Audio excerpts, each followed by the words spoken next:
네, 감사합니다.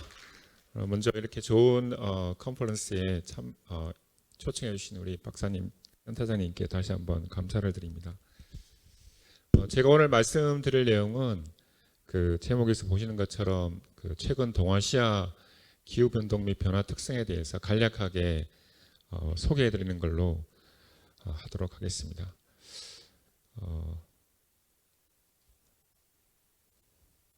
이게 왜 안 넘어가죠?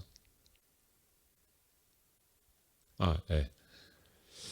네, 지금 먼저 그러니까 해수면 온도 변화에 대해서 먼저 소개해 드리겠습니다. 예. 해수면 온도 변화를 먼저 좀 말씀을 드리겠습니다. 이거 보시면 왼쪽의 그림이 지난 한 30년 동안 전 지구 해수면 온도의 변화 경향성을 보여주고 있습니다. 그래서 파란색 계열이 이제 점차 해수면 온도가 차가워지는 거고, 붉은색 계열이 해수면 온도가 점점 더워지는 건데, 보시면 거의 몇몇 지역을 제외하고는 전 지구 해양의 해수면 온도가 온난화되고 있다는 것이 이 그림을 통해서 확실하게 보여지고 있는데, 특별히 가만히 보시면 여기 지금 우리나라가 여기 있는데요. 우리나라 연근해하고 북태평양 지역의 해수면 온도가 굉장히 빠르게 전 세계 어느 지역보다도 빠르게 해양의 온난화가 지금 진행 중에 있다. 것들을 알 수가 있습니다.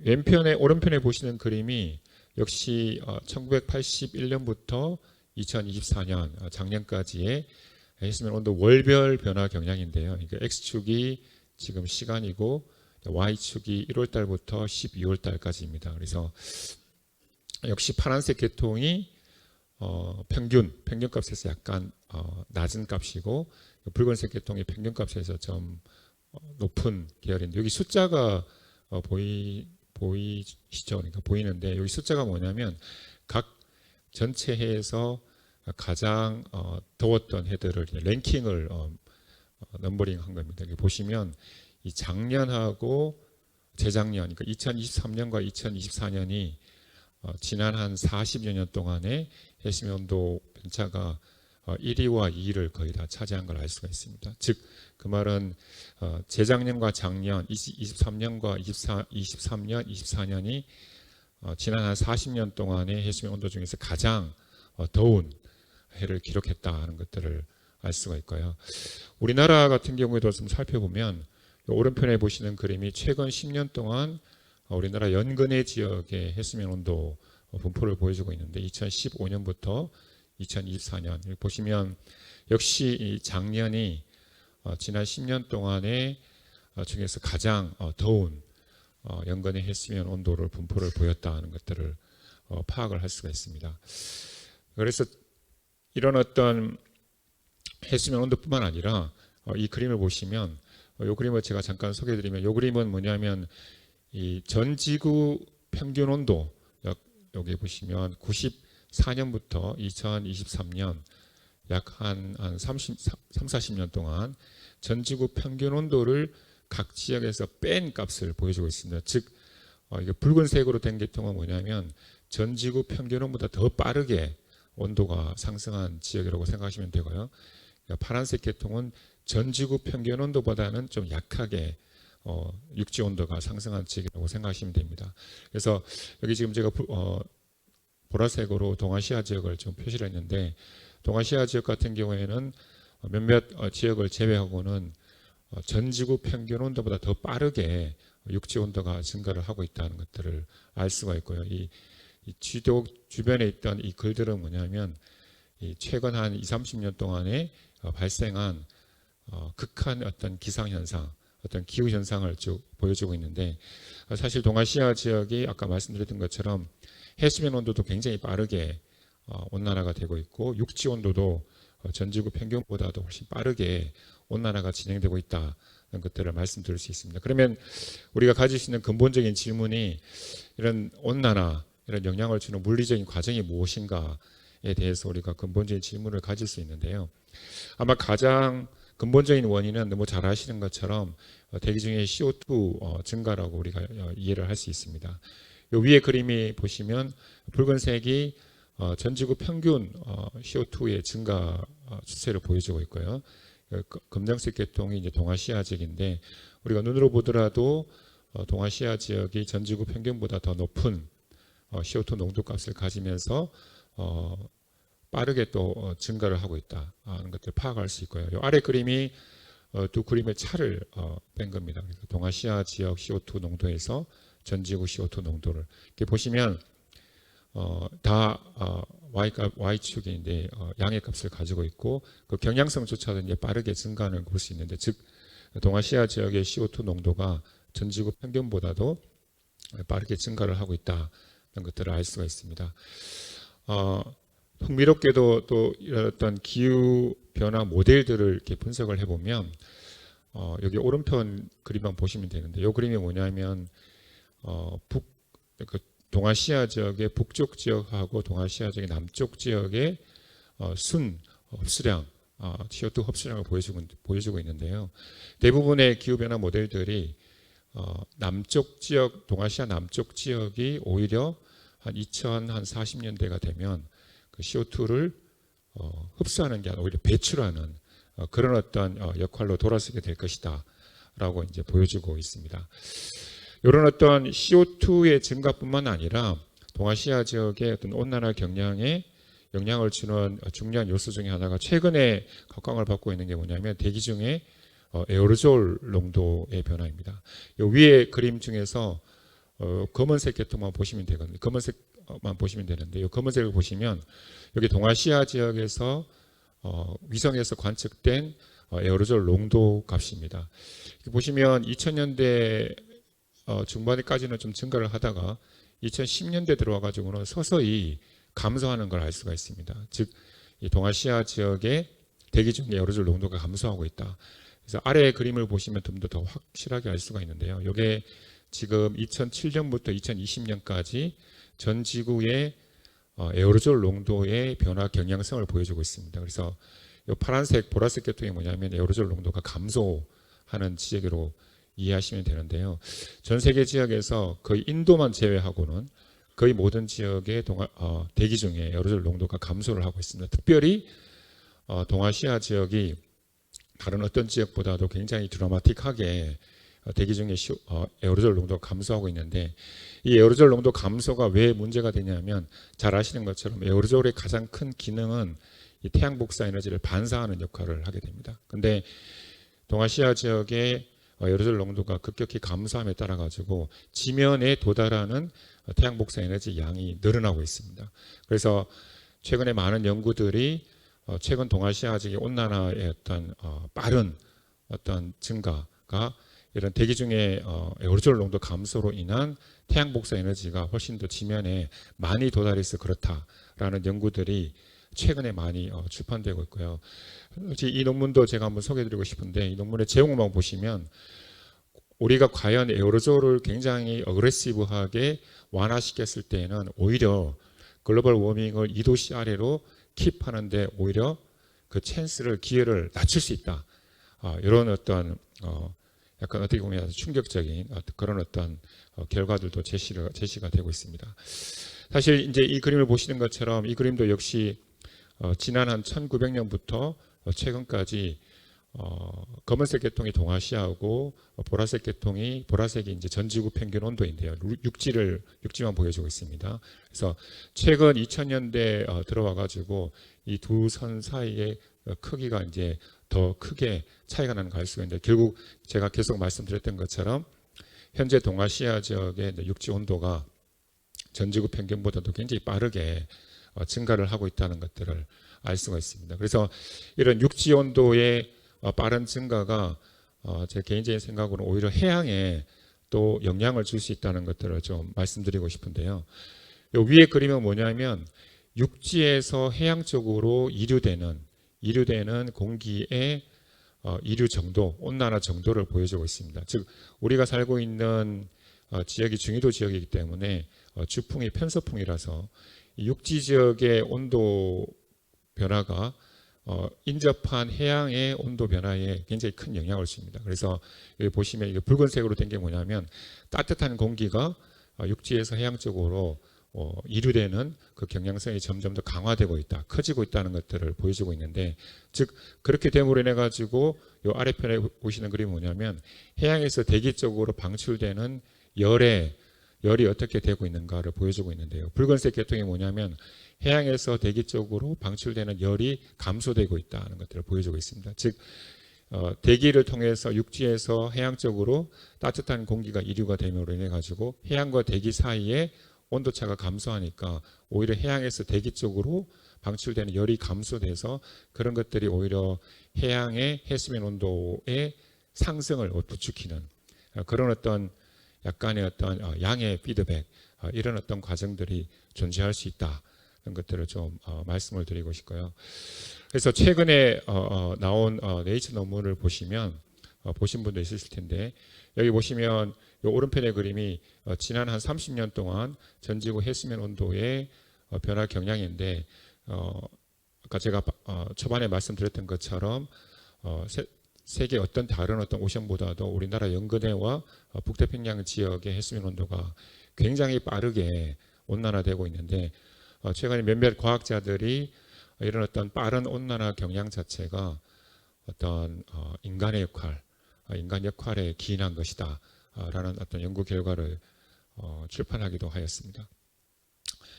그래서 이런 어떤 방금 말씀드렸던 것처럼 이런 최근 동아시아의 어떤 온난화에 영향을 주는 요소들이 CO2 또는 어떤 대기 중의 요로절 감소, 또 대기에서 해양으로의 어떤 온난화 이류의 증가, 이런 것들 또는 인간의 영향, 이런 것들이 있을 수 있고요. 자, 그래서 최근 동아시아기후에 영향을 주는 요소들이 또 변화되고 있다는 것들을 좀 말씀드리고 싶은데요. 우리가 익히 잘 아시는 것처럼 우리나라가 포함된 이 동아시아 지역은 전통적으로 열대 지역의 영향을 많이 받는 지역입니다. 이게 보시는 것처럼 인디안 오션이라든지 우리가 잘 익히 잘 아는 몬순 또는 어떤 태평양 장주기 변동성, 뭐 엘니뇨, 뭐 라니냐 같은 이런 변동성들, 이런 것들이 대기의 어떤 파동을 거쳐 가지고 동아시아 지역의 어떤 기온 또는 어떤 강수 이런 데 많은 영향을 준다는 건 너무 잘 알려져 있는데요.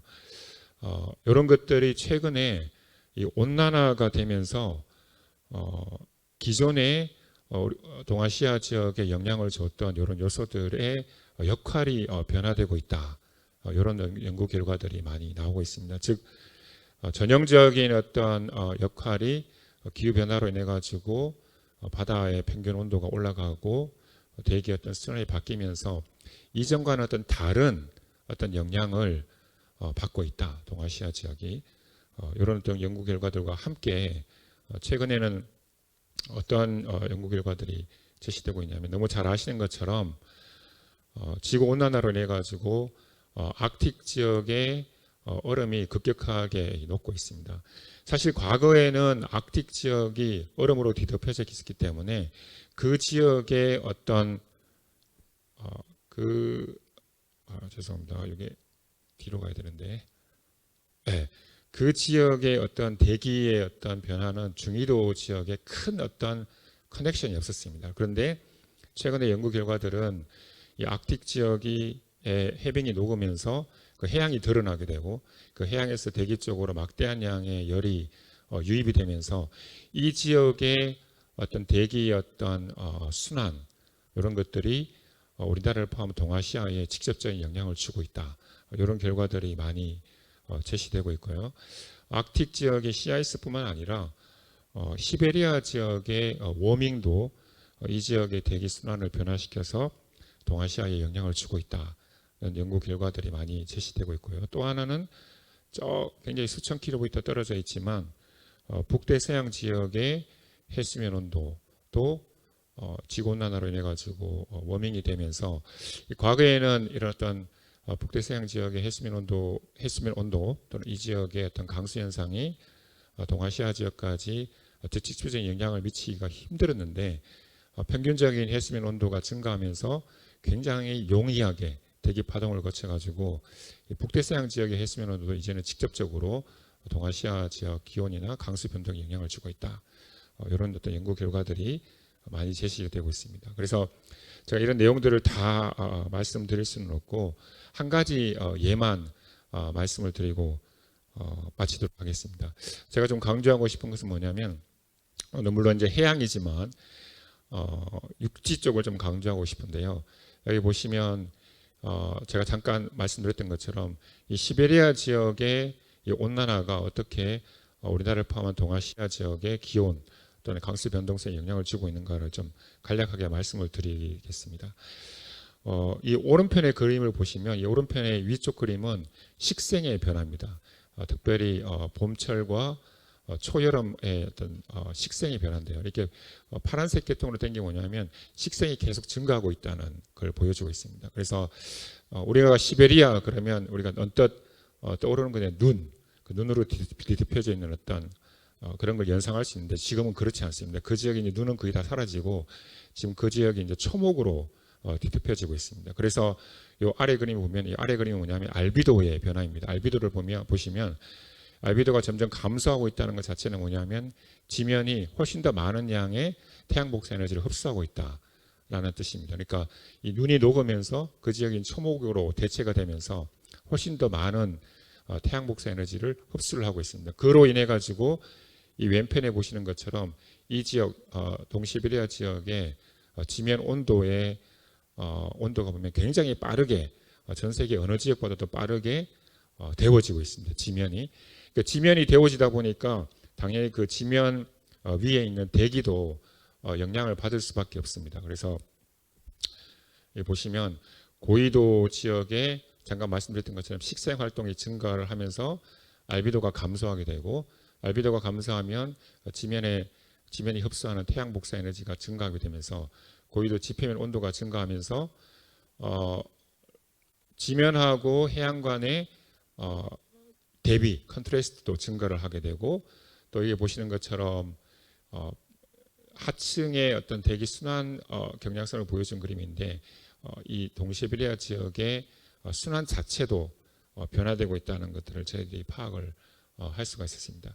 자, 그러면 이런 동시베리아 지역의 어떤 순환이 이런 어떤 변화를 보이면 우리 동아시아 지역에 어떤 영향을 미칠 수 있냐면 예를 들어서 이런 어떤 고기압성 순환이 지금 발달하고 있다는 걸 보여주고 있는데 고기압성 순환이 시계 방향이니까 머릿속으로 상상해 보시면 이제 시계 방향으로 이렇게 바람이 이렇게 불면 우리나라 쪽으로 상대적으로 차갑고 건조한 공기를 봄철과 초여름에 많이 유입을 하게 됩니다. 그렇게 되면 우리가 초여름과 늦봄과 초여름에 어떤 여기 넘어가지 않네. 어떤 이제 어떤 현상이 있을 수 있냐면 우리가 늦봄과 초여름에 우리가 잘 아는 현상이 이제 장마 이런 것들을 우리가 파악을 할 수 있잖아요. 그렇기 때문에 이 장마라는 게 차갑고 건조한 공기하고 덥고 습한 공기가 이렇게 맞닥뜨려서 비가 오는 건데 북쪽에서 차갑고 건조한 공기가 더욱더 많이 내려옴으로 인해 가지고 최근에 동아시아 지역의 강수가 훨씬 더 증가하는 이런 어떤 경향성을 보이고 있다는 것들을 말씀을 드릴 수 있습니다. 그래서 결론적으로 말씀을 드리면 이런 어떤 과정 그리고 이 랜드하고 씨의 어떤 바다와의 어떤 대조가 커지면 몬순 활동에도 영향을 미치고 돼요. 몬순이라는 게 육지와 해양의 어떤 열적 차이에 의해 가지고 야기되는 어떤 현상이기 때문에 이런 현상들 자체도 변화돼 가지고 고위도하고 중위도 지역의 대기 순환 구조가 변하면서 결과적으로 동아시아 지역의 강수 구조가 변화되고 있다. 늦봄과 초여름에 이런 현상들이 실제로 일어나고 있다는 것들을 좀 말씀을 드릴 수 있습니다. 그래서 결론은 되게 단순합니다. 결론은 되게 단순한데 실제 과거에는 동아시아 지역에 영향을 주는 어떤 전형적인 어떤 팩터가 열대에서 기인한 것이라면 최근에 온난화가 되면서 이 동아시아 지역에 영향을 주는 요소들이 중위도, 고위도에 있는 어떤 다른 현상들, 아크틱의 어떤 해빙이라든지 시베리아 지역의 지면 변화라든지 북대서양해적의 해수면 온도라든지 이런 것들이 변하면서 훨씬 더 쉽게 동아시아 지역의 기온과 강수, 날씨, 기후 이런 데 영향을 주고 있어서 훨씬 더 어떤 동아시아 지역의 어떤 기후 변동성, 날씨 변동성을 이해하기가 더 어려워지고 있고 우리가 고려해야 될 요소가 더 많아졌다. 이걸 말씀을 드리면서 제 발표를 마치도록 하겠습니다. 네, 감사합니다. 네, 안녕하세요. 저는 인하대학교 강희창입니다.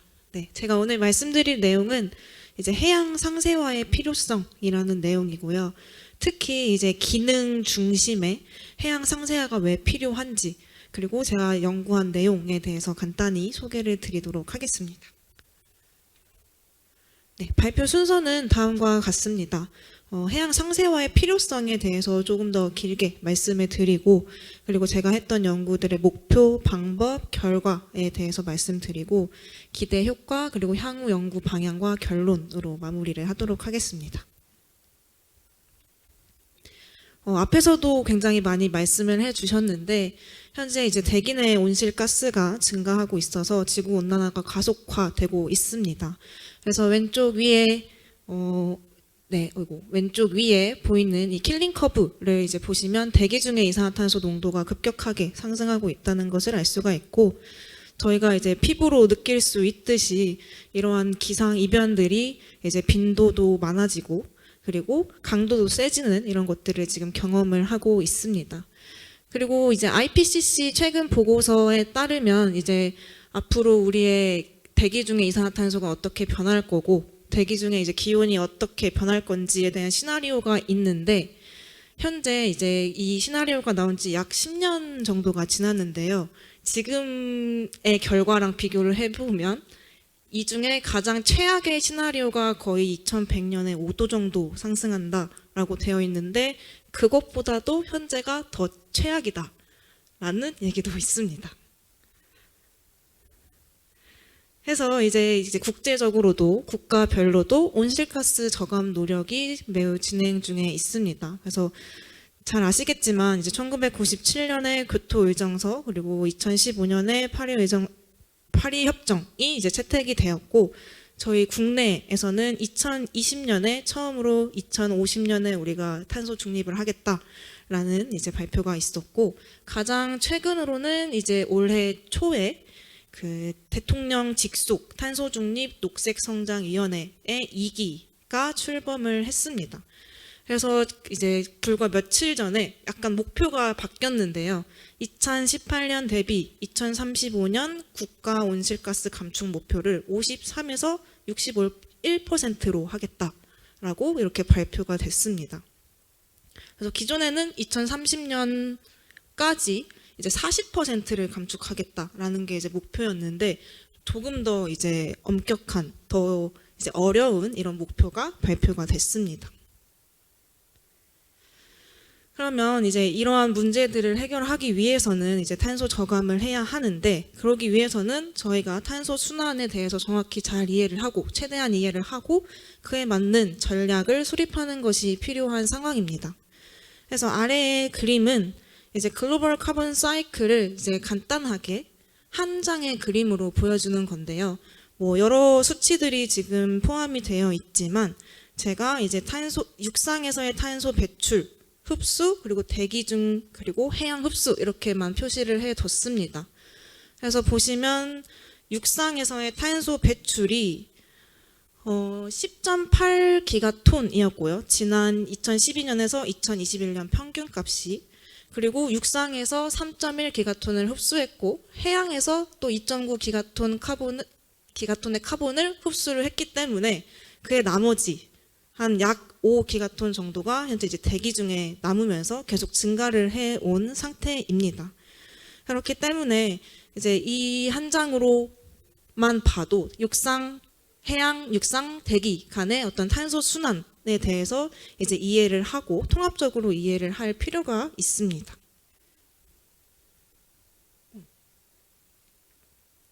그래서 이것을 이제 기반으로 해서 저희 연구팀이 생각을 한 내용이 탄소 순환 시스템의 상세화가 필요하다라는 것입니다.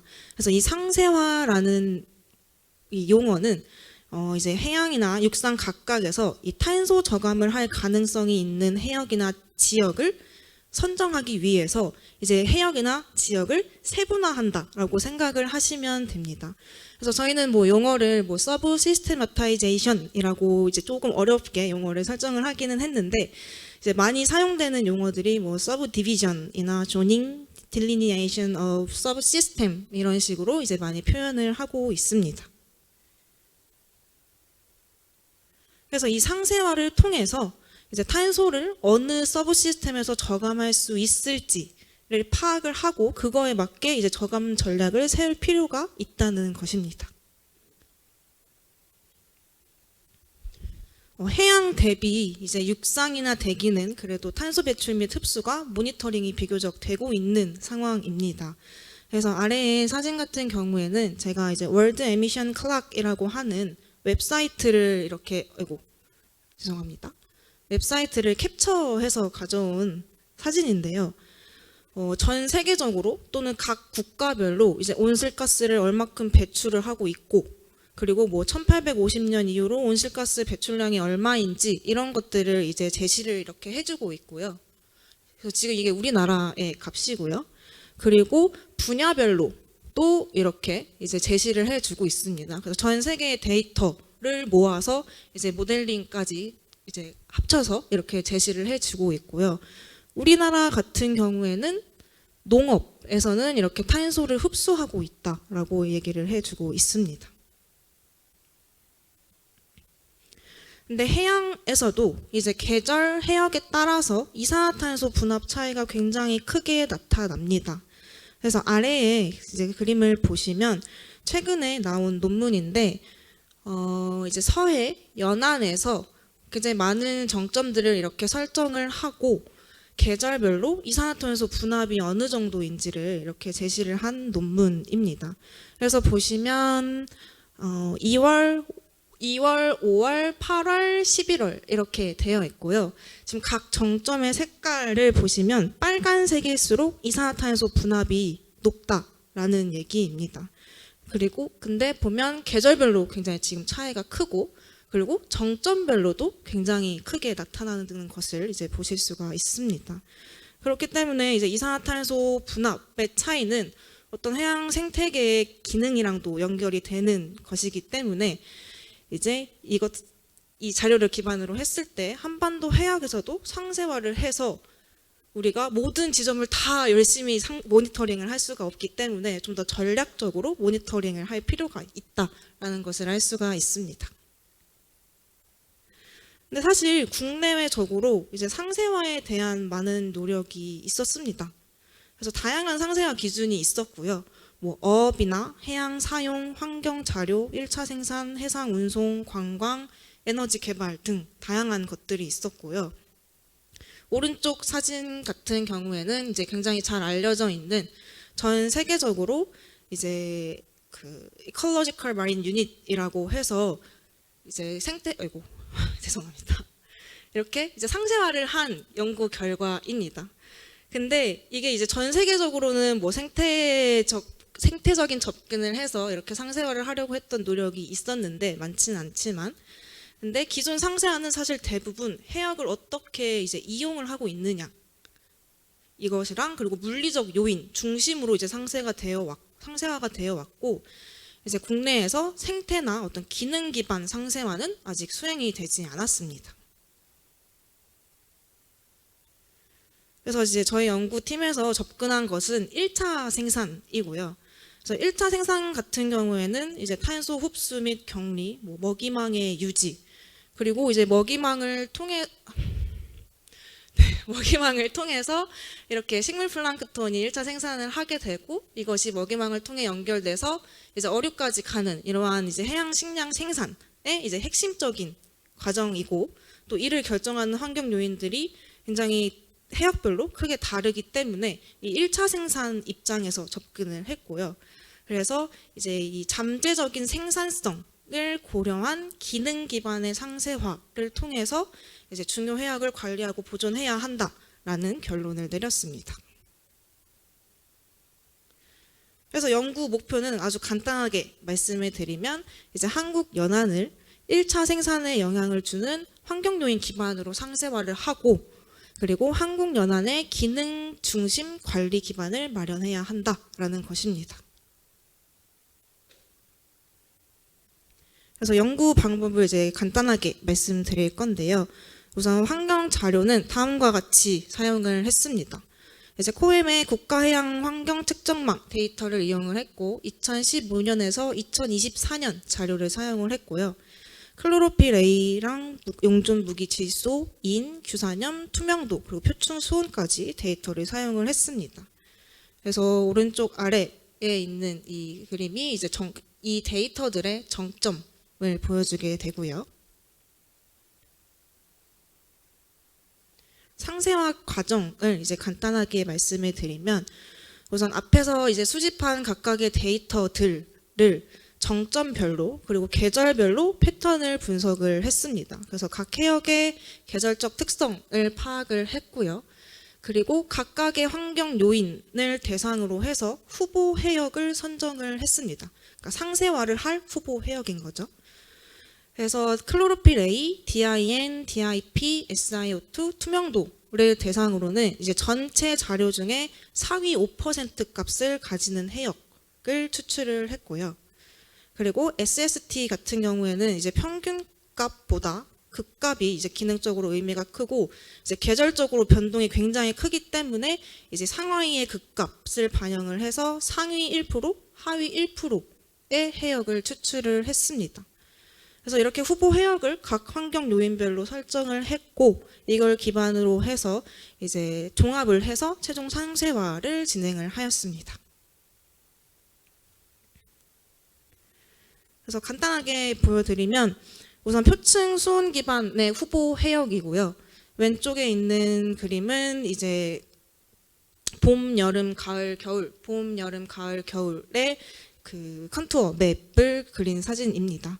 그래서 오른쪽이 이제 후보 해역이고요.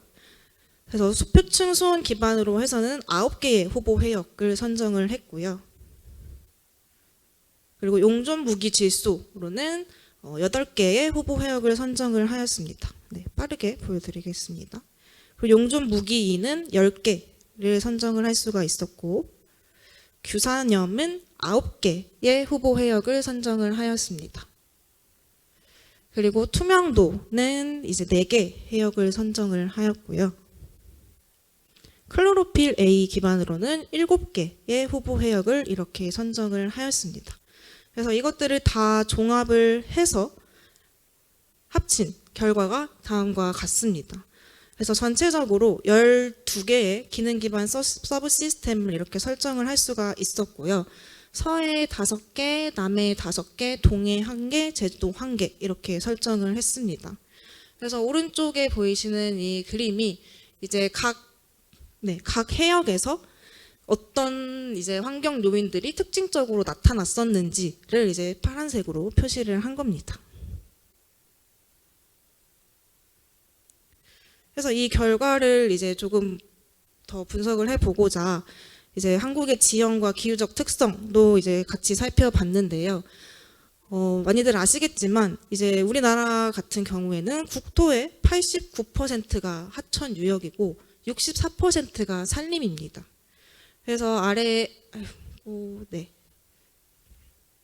이제 이 사진을 보시면 하천 유역의 사진이고요. 그래서 비가 오면 빗물이 굉장히 빠르게 하천을 통해서 연안으로 유입이 됩니다. 산도 굉장히 많기 때문에. 그렇기 때문에 이제 또 거기다가 연평균 강수량이 1300mm 정도가 되는데 그중에 60%가 여름철에 집중이 되는 그런 특징을 가지고 있습니다.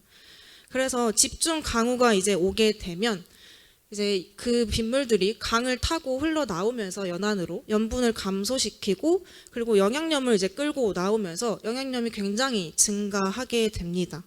그러면서 1차 생산이 증가하고 이제 클로로필 A도 증가하는 이러한 이제 특성을 가지고 있습니다.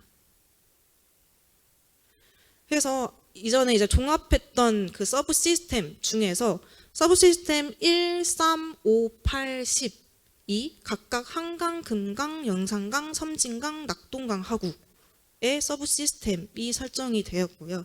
그래서 앞서 말씀드린 것처럼 육상 영양염 유입이 영향이 크고 영양염 농도가 그래서 높고 그래서 높은 클로로필 A 농도를 보이는 그런 해역이었습니다. 그렇기 때문에 이제 높은 1차 생산 잠재력을 가지고 있는 해역들이죠.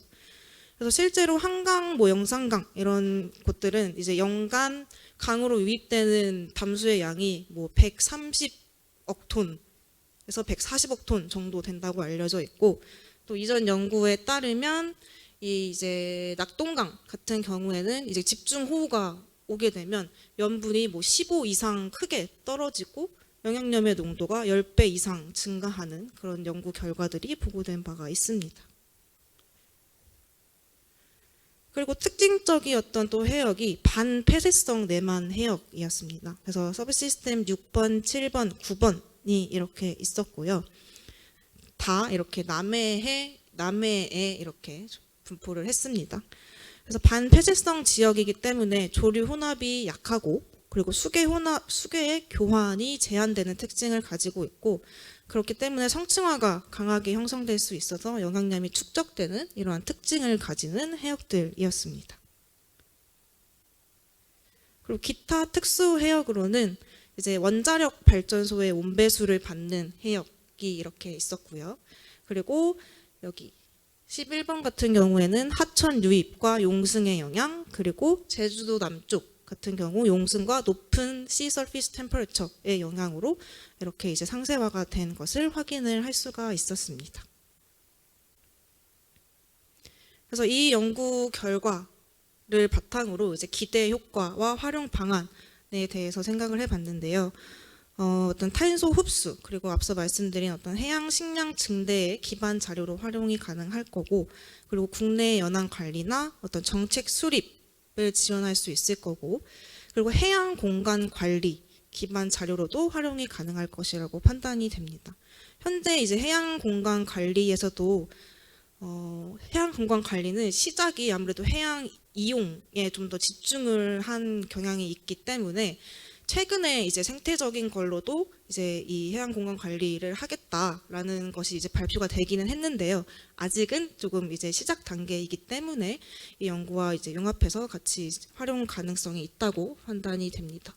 그리고 이러한 데이터를 기반으로 해서 향후 이제 기후 변화에 따라서도 이것들이 어떻게 변화할지에 대해서도 확장이 가능하다고 생각을 합니다.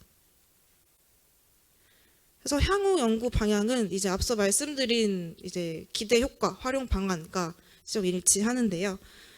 이제 좀 더 장기의 고해상도의 환경 데이터를 좀 더 최대한 확충을 할 예정이고, 그리고 지금 1차 생산 데이터로 하면 되는데 왜 안 했지라고 생각하실 수가 있는데, 아무래도 1차 생산 데이터는 직접 측정한 자료들이 많지가 않고, 그리고 인공위성 데이터의 경우 이제 연안에서는 굉장히 불확실성이 높기 때문에 그 부분들을 이제 고려해서 더 통합을 어떻게 하면 좋을지 고려해서 이제 진행을 할 예정입니다.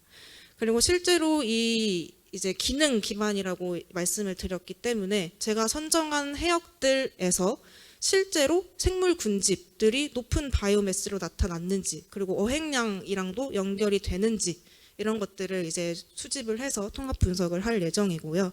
그리고 기후변화 말씀드렸던 것처럼 기후변화 시나리오 기반의 예측 모델링, 그리고 MSP, 그리고 해양정책과의 연결도 관련해서 연구를 진행할 예정입니다.